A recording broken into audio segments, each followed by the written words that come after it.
Hoje estamos novamente aqui iniciando mais um podcast, Patologia com a WP. Nosso convidado, Maírton Santos. Maírton, seja muito bem-vindo ao nosso podcast. O nosso assunto a gente vai tratar sobre as principais manifestações patológicas em fachadas, né, que é a sua especialidade, onde você atua. E queria que você falasse primeiro um pouquinho sobre quem é o Maírton, sobre um pouco da sua experiência, para a gente conversar sobre esse assunto tão importante. Então, boa tarde. Desde já agradeço, Virton, por esse convite, né, para a gente poder estar aqui presente nesse podcast e parabenizar você também por essa iniciativa de estar contribuindo aí com a engenharia, né, com conhecimento, passando sempre o que é melhor para que todos os profissionais, estudantes, enfim, quem está envolvido com a construção civil em si, poder aprender um pouco mais, entender mais, né, e ver a realidade de cada coisa que vai sendo colocada aqui nos podcasts que estão sendo realizados. Então, eu sou Maírton Santos, como você já colocou, né, sou engenheiro civil, formado em 2004 pela Unifor, sou especialista em perícias e revestimentos, né, então atuo desde 2000 ainda como estagiário nessa área de revestimentos, fachadas, pisos e piscinas. Comecei como estagiário na Constare, no escritório lá de Belo Horizonte, onde lá aprendi muita coisa sobre revestimento e abri o meu leque, né? E foi uma área que eu gostei. Naquela época ainda não tinha nada de engenharia diagnóstica, a gente não tinha ainda esses termos técnicos, então a gente só falava de perícias, e aí por isso eu fiz essa especialização na área de perícias, e aí entrei nessa área também das patologias, né? Patologia é uma coisa que não é nova, a gente já é bem recorrente, então a gente vem tratando essas patologias, e aí foi uma área que eu gostei também e me identifiquei bastante. E aí ao longo do tempo, né, me especializei nisso e aí foquei a minha atuação especificamente nessa parte de revestimentos. Interessante. Então, além de fachadas também, você falou piso, piscinas, você também atua em revestimentos em gerais. Revestimentos em gerais, né? A gente começou, o nosso carro-chefe é a fachada e a gente começou pela fachada, mas aí estava ligado também os problemas de piscina, os problemas de pisos, né? E aí hoje a gente faz a parte dos projetos, laudos, consultoria, tudo voltado para a área de revestimento. Então é sempre fachada, pisos e piscinas. Interessante. Então, relembrando, a gente vai conversar aqui sobre as principais manifestações patológicas.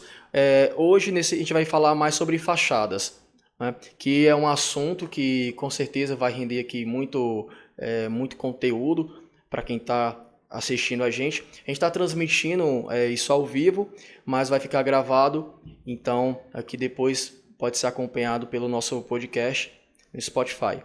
Tá? Então, Maírton, assim, de cara, eu já queria assim, te perguntar quais são as principais origens, né, dessas manifestações. Porque assim, as manifestações é aquilo que a gente consegue visualizar, mas ela tem uma origem para aquilo acontecer. Então, quais seriam as principais origens que você traria para a gente?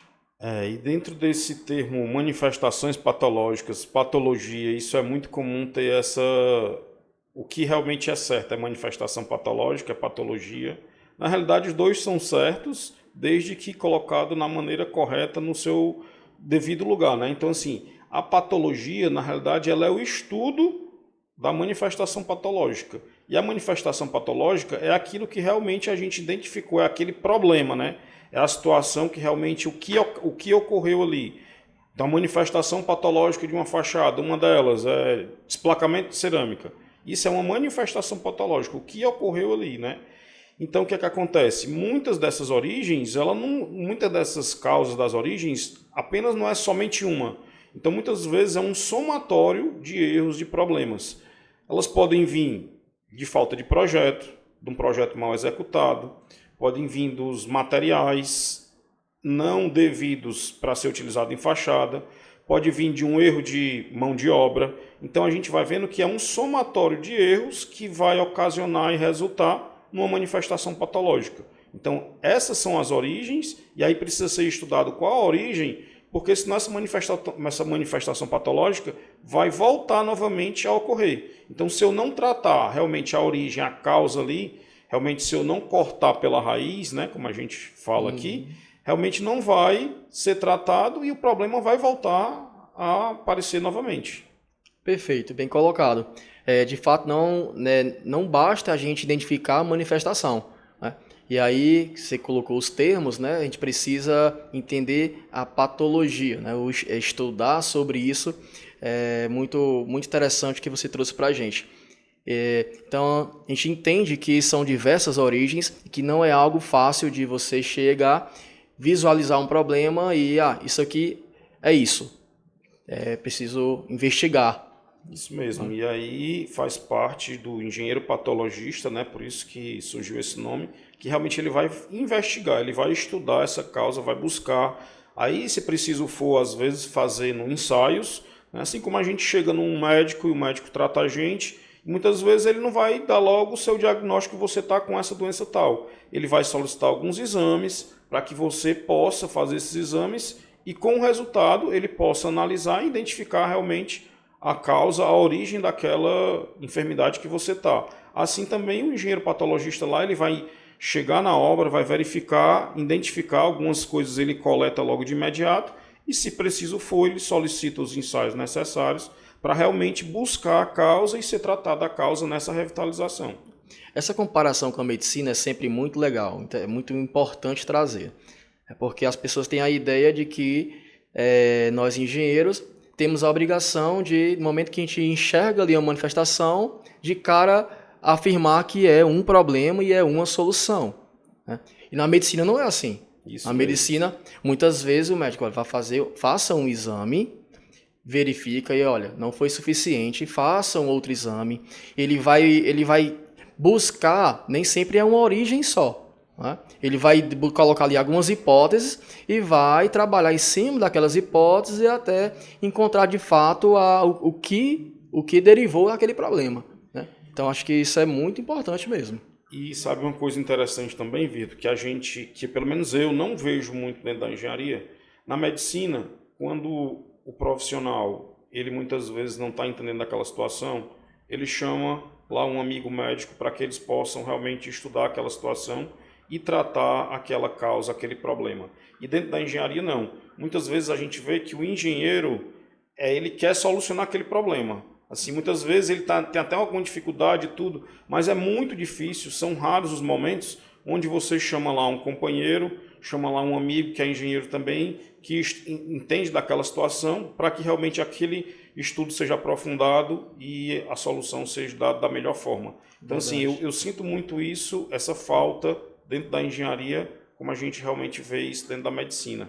É verdade. Que seria o nosso serviço de consultoria, né? Sim, quando a gente foca em estudar um assunto, que a engenharia, ela sempre fala, ela é muito ampla. Então, se você foca em estudar um assunto, você vai entender cada vez mais aquele assunto para poder conseguir ajudar outras pessoas. E aí cabe a gente, como profissional, entender que não tem como sabermos de tudo, né? E que nós podemos contar com a ajuda de quem está estudando mais de tal assunto, né? E que a obra, o problema, ele sempre vai ser a melhor escola, porque é ali que a gente aprende, os problemas são diferentes, então todo dia a gente vai aprendendo uma coisa nova e, como você bem falou, nós não sabemos de tudo. Então, é muito interessante a gente realmente chamar o amigo, chamar o colega, chamar aquele profissional que a gente sabe que ele também pode contribuir para aquilo e a gente automaticamente vai aprender. E a gente também, passando a experiência que a gente tem, junta os dois e a gente chega na melhor solução. Sim. E ganham, né? Ganha-ganha. Inclusive hoje, mais cedo, antes desse podcast, nós estávamos juntos visitando a fachada, né? Eu lhe chamei lá, que, assim, uma visão, uma contribuição, uma experiência que você tem, aquilo ali traz resultados, ganhos de prazo, de tempo, de qualidade, financeiro.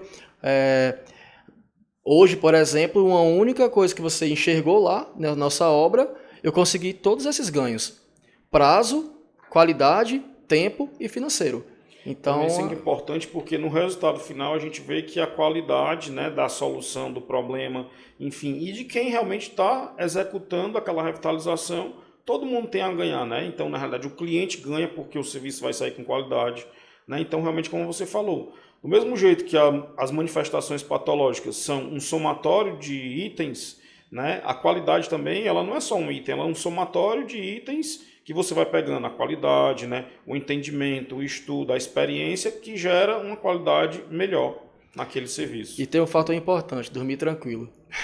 Isso é muito importante, tranquilo. Imagina a execução errada em uma fachada, um simples desprendimento, desplacamento pode matar uma pessoa, e né? até porque já é uma revitalização. Então, assim, alguém já errou e quem está revitalizando continua errando, né? Então, assim, é importante, principalmente, esses estudos, esses momentos que estão sendo tratados ali de recuperar, isso é muito importante, porque você já está recuperando algo que deu problema. Então, teoricamente, isso não é mais para dar problema, é para ter uma solução e sim definitiva, sem ter problemas futuros, né? E a gente está falando aqui de problema, de manifestações, e aqui em Fortaleza, especialmente, o que a gente mais vê são vários prédios e fachadas pichadas, né?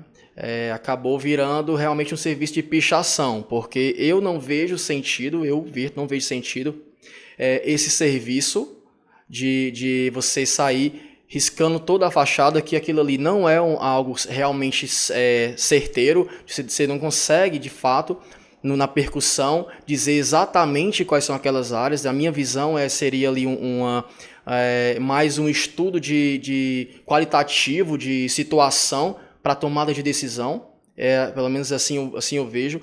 E hoje o que a gente enxerga são várias fachadas com demarcações que de fato é feito com spray, né, trazendo essa relação com pichação.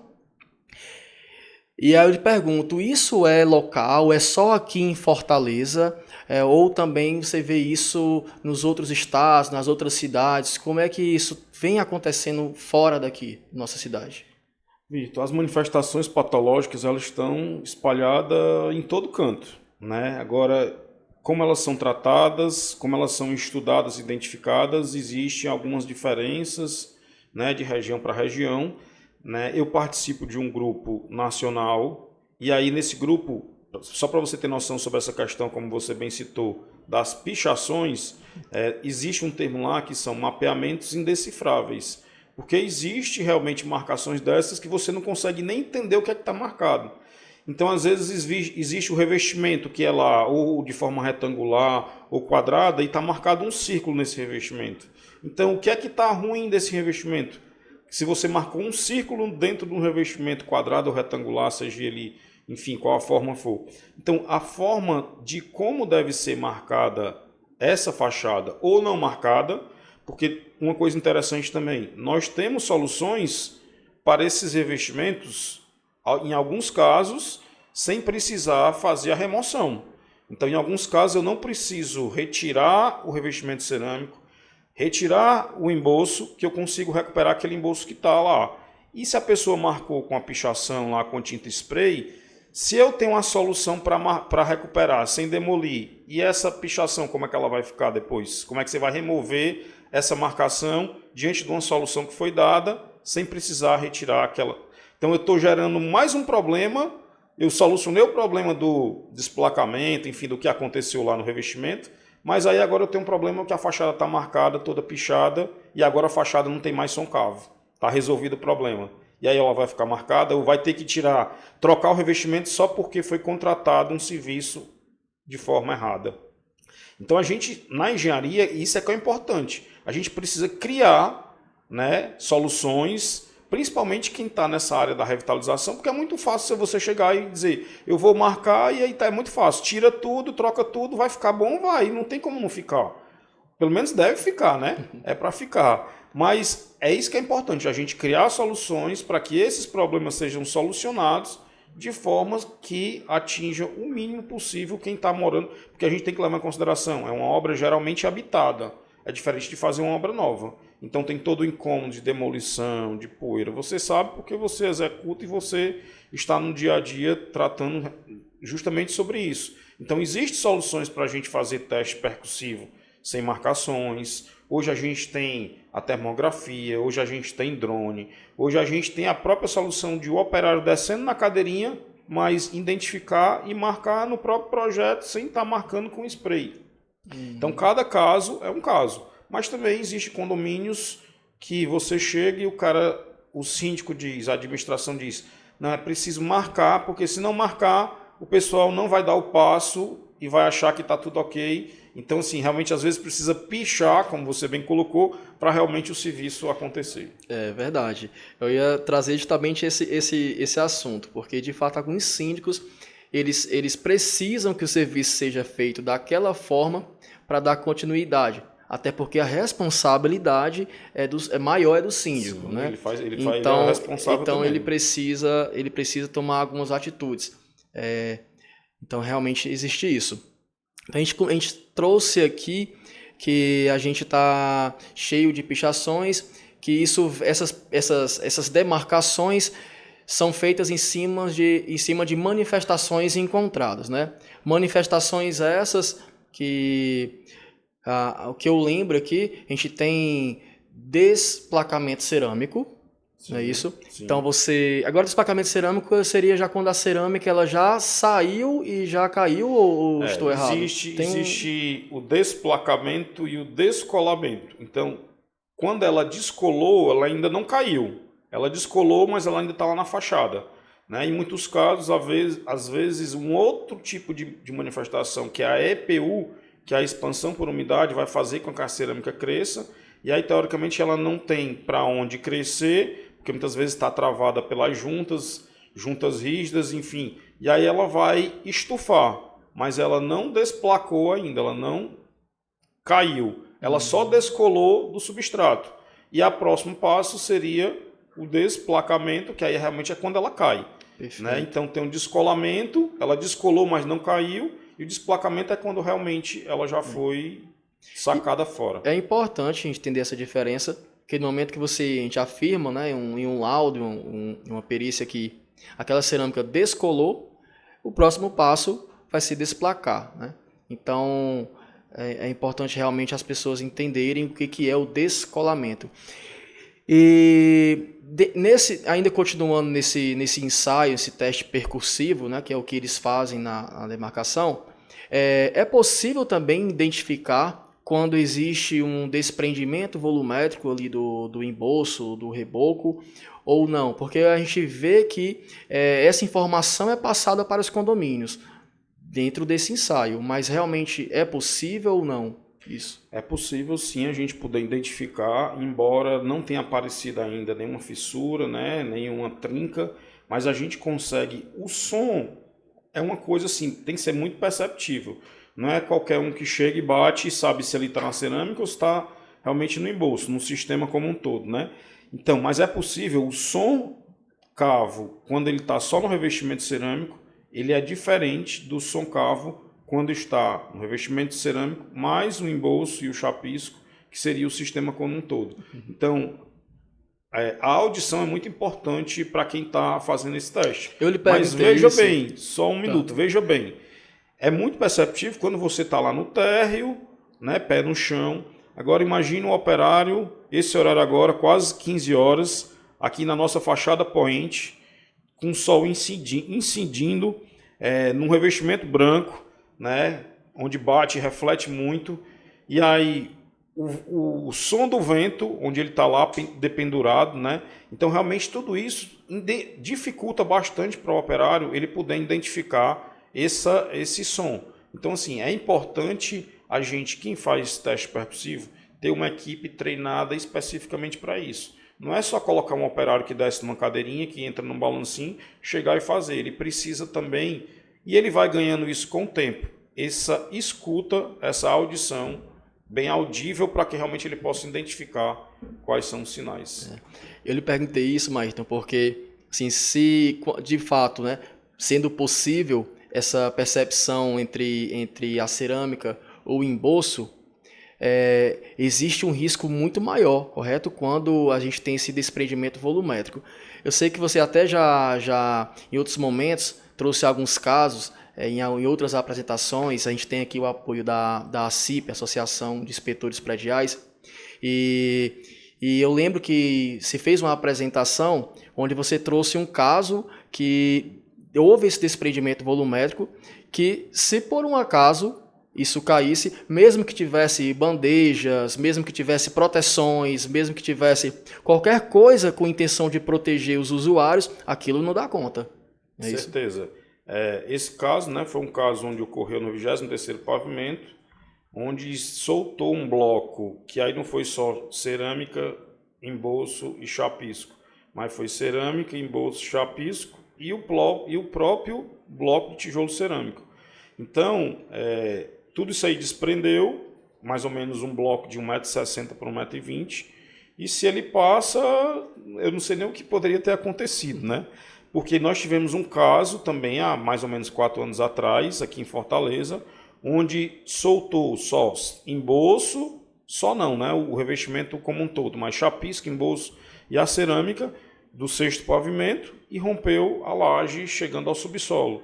Então, do 6º pavimento, imagine lá que ainda tinha o bloco cerâmico, né? E ainda estava no 23º pavimento. Então, não consigo nem imaginar o que é que poderia ter ocorrido. A gente trouxe aqui, então, algumas manifestações, desplacamento cerâmico, descolamento cerâmico, desprendimento volumétrico de embolso. E também a gente tem uma outra manifestação, na verdade, manifestações dentro, quando a gente fala de juntas, né? Sim, e aí que você falasse um pouquinho sobre juntas, a importância, quais manifestações que você encontra nas fachadas.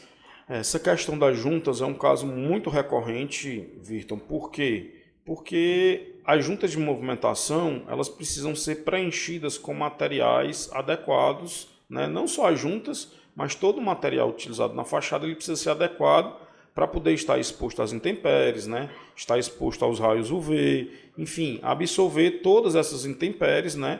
E fazer a função de cada um. Então a gente muitas vezes vê prédios com 15 anos, com 20 anos, com 10 anos, onde o selante ainda é o original da época da construção. Então não houve uma manutenção. Então esse produto ele não vai durar ad eterno, ele precisa ser feita uma manutenção. E muitas vezes, principalmente nas juntas, só busca essa parte da manutenção quando se tem problemas, quando tem infiltração na unidade. Porque se não tiver infiltração, ninguém fala nada, ninguém reclama, mas a junta ela foi dimensionada não só para fazer a parte da vedação. A junta é como se fosse um amortecedor de um automóvel que vai absorver todo o impacto. Então a junta das fachadas elas vão absorver todo o impacto, toda a deformação, para que aquela fachada foi dimensionada. Então por isso que ela precisa ter um tamanho adequado, uma profundidade adequada. E a gente vê muito hoje também as juntas fake. Junta que não, teoricamente não existe para nada. Não teve corte, não teve um tratamento adequado, não tem espessura adequada, enfim, ela não tem nada, é uma junta ali e faz de conta, né? Então, as juntas ela tem problema nos selantes, ela pode ter problema de aderência nas bordas, pode ter o problema de aderência também no fundo. Então, são vários tipos de manifestações patológicas, como você bem colocou, relacionadas às juntas. E que a gente vê que na nossa cidade, quando chega o período do inverno, começo do ano, muita gente recorre porque começa o período das infiltrações.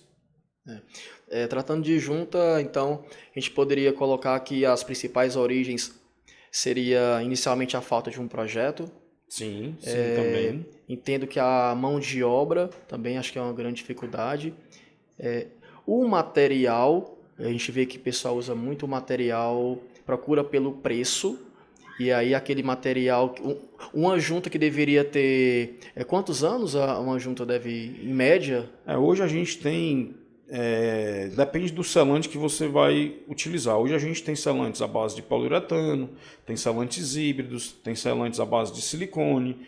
Eu posso citar que em 2000 eu era estagiário e a gente acompanhou um prédio aqui em Fortaleza, onde as juntas foram executadas com selante à base de silicone.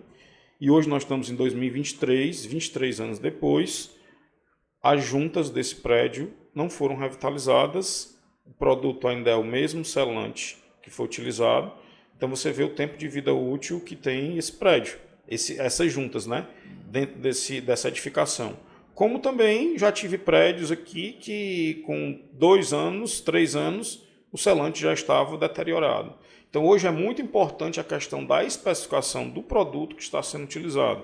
Como já cheguei em obras também, querendo que fosse utilizado selante à base de silicone, mas o silicone existe uma vastidão de opções. Então, se eu vou fazer o selamento de um aquário de vidro, realmente eu vou utilizar um selante para vidro, que esse selante não vai ser adequado para utilizar lá na fachada. Então, a gente se depara com cada situações que aí esse tempo de vida útil vai depender muito do material que eu vou estar utilizando. E aí quem está contratando, apesar de não ter a obrigação de saber engenharia, mas aí tem que ter o cuidado de entender qual material aquela empresa contratada está considerando no seu orçamento, né? Então, isso aí faz uma diferença muito grande. Aí a gente vem para o barato, que sai caro, né? A hora de contratar, a gente tem que ter... Quem está contratando tem que ter esse cuidado. E não pode deixar na mão do contratado, né? Porque o contratado ele pode pensar o que ele quiser, pode comprar o produto que ele quiser e depois que sai, depois que vai embora da obra, é mais difícil voltar, né? Então fica o problema. E ele já está fazendo o serviço de revitalização muitas vezes, né? E vai voltar recorrente. Por quê? Porque aquela causa, aquela origem que a gente falou no começo não foi tratada, né? É verdade. E também não podemos tratar isso como normal. Sim. Ter que voltar todos os anos para tratar uma junta. Sim. Isso não é o normal. A gente não pode trazer isso como enfim, realmente normalizar. Não pode. É para isso que a gente tem que buscar conhecimento, buscar quem de fato entende do conteúdo, entende o material que tem que ser utilizado, especificações. Bom, mas aí antes de iniciar, a gente pensou aqui em alguns tópicos para a gente tentar trazer o máximo possível de informações para quem está nos ouvindo. Maírton, agora acho que seria muito importante, a gente tem também alguns síndicos que nos escutam, que nos assistem, e a gente trazer o tema manutenções. Então, a gente sabe que para a fachada ela chegar a apresentar uma manifestação, muitas vezes foi uma falha, ou não houve manutenção, ou aquela manutenção não foi feita de forma adequada. Então eu queria que você trouxesse um pouquinho, se possível, assim, sobre manutenções em fachadas. Vitor, a questão da manutenção ela sempre vai ser muito importante, principalmente quando a gente faz a manutenção preventiva. Então a gente compra, um exemplo, o nosso carro lá, a sua moto, seja o que for, você não vai rodar no carro, só vai para o posto e abastece, roda, vai para o posto e abastece, roda. Você vai fazer a manutenção, rodízio de pneu, alinhamento, balanceamento, troca de óleo, né? E outras manutenções preventivas. Então isso é importante para você ter aquele bem, né, por uma vida útil maior. Teste rodar o seu carro 50 mil quilômetros sem trocar o óleo. Teste rodar o seu carro sem fazer um rodízio de pneu, sem fazer um alinhamento, um balanceamento, para ver o que é que vai acontecer. Então, da mesma forma, a gente precisa criar essa cultura com as edificações.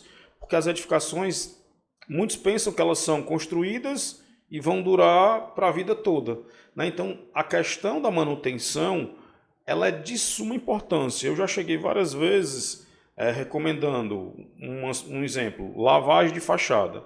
A norma de manutenção ela vai citar lá que a fachada deve ser lavada a cada 3 anos, né?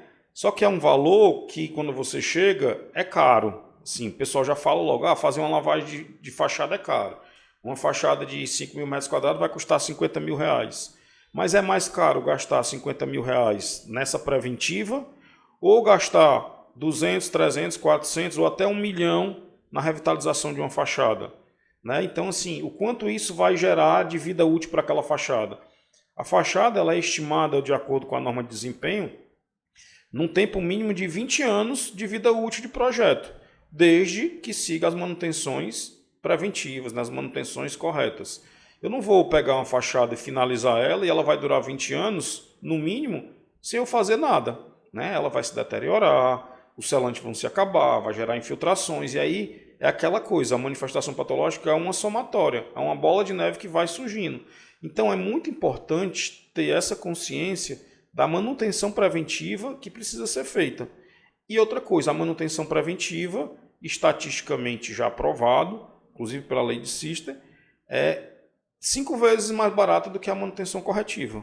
Então, é melhor gastar, só se a gente pegar uma continha rápida aqui de padeiro, 50 mil numa fachada para lavar, do que gastar 250 para recuperar, né? Podendo ser até mais. Então, assim, a gente tem que ter essa consciência. E outra coisa, a gente precisa tratar isso muito que profissionalmente. É muito fácil, muitas vezes, a gente ver um condomínio onde tem uma assessoria jurídica, onde tem uma assessoria contábil, mas você conta na palma de uma mão quais são os condomínios que têm uma assessoria de engenharia, para que se monte um plano de manutenção. A gente está falando de fachada, mas abrangendo aqui um pouco, um plano de manutenção para cada etapa, cada serviço específico, né, que precisa ser feito. Então, é importante para os síndicos, né, é importante também para a população, para a sociedade em geral, ter essa consciência que a manutenção ela é de suma importância e só vai ter a valorizar. Só vai ter. Precisa ter um custo, realmente tem que ter um custo. Mas esse custo ele é mínimo hoje. Se eu não fizer, ele vai sempre aumentar. E lembre bem, 5 vezes no mínimo. Inclusive, Maírton, voltando aqui para carro, né, esses exemplos que você deu. A gente compra um carro novo, ele tem uma garantia. Mas se você não trocar o óleo dentro daqueles períodos, não tem como você cobrar a garantia. Da mesma forma, o condomínio. Você recebe um condomínio novo, você recebe um manual. Então, se você não fizer as manutenções preventivas, não tem como você cobrar depois que a garantia cubra um problema do seu condomínio, né? E quando você compra o seu carro, você já sabe o que é que vai ser trocado na revisão dos 50 mil quilômetros. Dos 100 mil quilômetros, você já sabe o que é que vai ser trocado. E quando você faz a sua revisão, a concessionária vai lá e faz um carimbo no seu manual. E você vai sempre, a cada 10 mil, fazendo essa revisão e vai sendo aquele plano de manutenção preventiva que foi previsto pelo fabricante, ele está sendo cumprido através desse carimbo. É a chancela que está sendo cumprida, né? Então, assim, como você bem colocou, os condomínios, as edificações, elas recebem o plano de manutenção, né? Recebem lá o seu manual, o que deve ser feito lá. Agora, muitas vezes eles não são colocados em práticas. Muitas vezes eles são engavetados e muitas vezes a gente chega no condomínio, gostaria de ver o projeto de estrutura para eu poder dar uma olhada aqui na situação dessa fachada. Não tem mais nem o projeto de estrutura ou outro projeto qualquer. Entendeu? Então, assim, a gente não tem nem o cuidado de arquivar, de guardar o plano com que foi executada aquela edificação, que seriam os projetos, né? A base realmente de como foi planejado, projetado. Não se tem. Imagina a parte da manutenção, né? Você muito bem colocou os manuais que são cumpridos de acordo com o que foi projetado aquilo ali. É verdade. Maírton, a gente falou sobre fachada, acredito que a gente trouxe mais sobre fachadas com revestimento cerâmico. Sim. Né? A gente sabe que também existem outros tipos de fachadas com revestimento monolítico, não sei se é assim que se fala, monocapa, né? Tem monocapa, tem textura, fachada ventilada, fachada argamassada, né? Então, assim, a monocapa é um tipo de revestimento que a gente não usa muito aqui na nossa região. Usa mais lá na região sul e sudeste, né? Mas aí tem as fachadas ventiladas, que também tem manifestações patológicas. As fachadas argamassadas, que tem um acabamento de pintura, né, de textura, também tem as suas manifestações patológicas. Então, assim, tudo acaba tendo a manifestação patológica porque muitas vezes não se tem as manutenções adequadas, né? Se tivesse essas manutenções, as manifestações elas poderiam até existir, mas num número bem inferior ao que se tem hoje. E aí eu vou pegar um outro gancho o que está acontecendo aqui, o que eu estou vendo que está acontecendo em Fortaleza. Muitos edifícios estão retirando suas cerâmicas, estão fazendo agora outro tipo de fachada, colocando a culpa no sistema construtivo, como se a cerâmica fosse o vilão. E não é. Pode até não ser tão bonito, ao meu ver. A cerâmica eu vejo assim, para mim, na minha visão, parece um banheiro ali, mas é uma cultura, né? Questão cultural. E aí tornou-se um vilão. As pessoas, tem cerâmica, tem que tirar, tem que fazer textura. E não é bem isso, né? Só para ficar claro que essas manifestações que a gente trouxe, ou são por falta de manutenção, ou porque a manutenção não foi executada de forma correta, ou porque lá a concepção o projeto não estava correto, ou porque foi executado como a mão de obra não executou certo, ou Não teve o uma material. fiscalização, acompanhamento, que é muito importante. Perfeito. Então, só para ficar claro, assim, que o vilão não é a cerâmica, né? O vilão não é a textura, o vilão não é a fachada ventilada.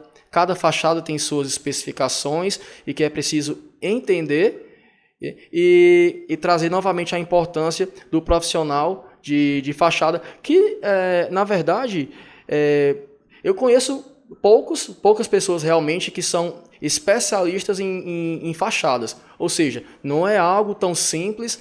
Então, talvez seja o motivo de a gente ter tanto erro executivo, porque não é algo simples de executar, de especificar os materiais. E eu tenho certeza que você também tem essa dificuldade de alcançar todas as empresas, todas as obras, mas queria que você reforçasse aqui para quem está nos ouvindo, como é que as pessoas podem te encontrar, como é que você pode ajudar as pessoas. Vitor, é muito importante realmente ter o profissional adequado no local certo, né? No seu serviço certo, porque a engenharia ela é muito ampla, então eu tenho a parte de estrutura, eu tenho a parte de impermeabilização, eu tenho a parte dos projetos, eu tenho a parte de fachada. A gente tem uma gama de área específica dentro da engenharia, né? A gente tem estrutura de concreto, impermeabilização, alvenaria, fachada e tantas outras áreas que precisa ter o técnico, né, lá o profissional adequado para aquela área. Não dá para a gente abranger tudo, porque assim, buscando realmente o que a gente falou de novo da medicina, a medicina tem as suas áreas, tem um pediatra, tem um cardiologista, tem um anestesiologista, né? Enfim, tem os profissionais adequados lá na sua área, assim também dentro da engenharia a gente precisa ter, né? E assim, em algumas áreas tem mais profissionais, em outras áreas um pouco mais reduzido, mas é importante que esse profissional esteja atuando dentro daquela área para que realmente o produto final ele tenha uma qualidade adequada, né? Para que o produto final realmente ele tenha um somatório de itens e tenha uma qualidade bem feita, bem executada, projetada, que seja seguido o projeto, né? Então isso é muito importante. Realmente a área de fachadas é uma área que são poucos os profissionais que realmente projetam no Brasil todo, nós temos poucos projetistas no Brasil todo, para a quantidade de prédios, de edificações que a gente tem no Brasil, né? A norma de fachada, que foi fachada aderida, que foi revisada e já está com um tempinho em 2017, ela cita lá que o projeto de fachada ele é obrigatório, né? Mas muitas edificações ainda não fazem esse projeto, né? Então, assim, é importante ter a ciência, né? A inspeção, principalmente na área da revitalização, para que quem vai executar possa saber realmente o que é que ele vai fazer, quais as etapas que ele vai seguir, quais os materiais que ele vai realmente poder utilizar e também toda essa orientação para os condomínios, que muitas vezes tem um síndico, um administrador, que é leigo nessa área e não entende essa parte da engenharia, né? Então é muito importante realmente contratar profissionais habilitados, empresas habilitadas, registradas no Conselho de Engenharia, para realmente poder executar esse serviço, né? E como você perguntou, assim, a gente está no nosso Instagram, se você quiser entrar em contato com a gente, manda um direct, qualquer coisa, qualquer dúvida, teremos o maior prazer de esclarecer, de ajudar, de poder estar contribuindo. Nosso Instagram é MS Engenharia de Fachadas, então você pode mandar um direct lá para a gente e a gente responde com o maior prazer. Maírton, gostaria de novamente agradecer, tá, você ter aceitado esse convite, de fazer esse bate-papo conosco e trazer, né, esse conteúdo para quem está nos ouvindo. Com certeza a gente ainda tem muitas coisas para tratar de fachadas. A gente pode de repente marcar um outro momento, se você conseguir, tá? Para a gente falar sobre essas outras fachadas que a gente não conseguiu abordar tanto, tá? E obrigado por ter vindo. E é isso. Eu que agradeço, Virton, pela oportunidade, pelo convite, né? Não só fachadas, mas a gente tem outra área grande também de pisos, de piscinas, que muitas vezes ninguém dá a importância adequada e a gente vê muitos problemas em piscinas, né? Então acho que é um tema também bem sugestivo, né? Então assim, a gente está disposto para contribuir, para estar junto aí e sempre buscando fazer e apresentar serviços com qualidade, principalmente na área de revitalização. Então, meu muito obrigado mais uma vez para você e um grande abraço. Abraço.